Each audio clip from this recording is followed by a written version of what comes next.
তোদেরকে দিয়ে আর যারা এই কাজগুলো করাচ্ছে, কাল যখন বিপদে পড়বি তোদেরকে কেউ বাঁচাবে না, তোদের পাশে থাকবে না। ভালোবাসি, লাডুদাকে দাদার মতন দেখি, তাই এটা উপদেশ দিয়ে গেলাম, এটা ধমকি না, উপদেশ দিয়ে গেলাম। আগামী দিন এটা থেকে বিরত থেকো, এটা করো না। এই এলাকায় কেন এসছেন সুবীর? বলছি ভাই, বাড়তে হয়, বয়সের সঙ্গে একটু বাড়তে পারো, কিন্তু বেশি বাড় ঠিক না, এটা মাথায় রেখো।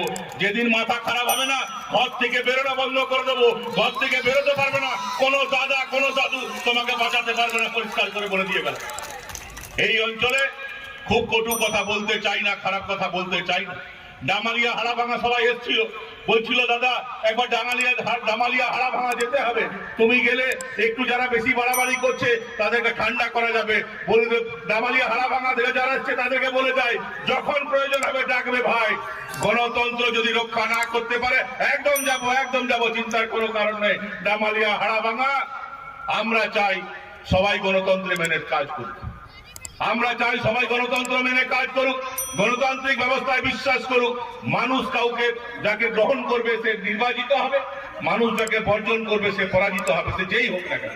কিন্তু আমি একটা জনপ্রতিনিধিকে প্রচারই করতে দেব না, জনপ্রতিনিধিকে মানুষের কাছে যেতে দেব না, জোর করে আটকাবো, এটা কিন্তু আর আগামী দিনে চলবে না, এটা পরিষ্কার করে বলে দিতে চাই। আর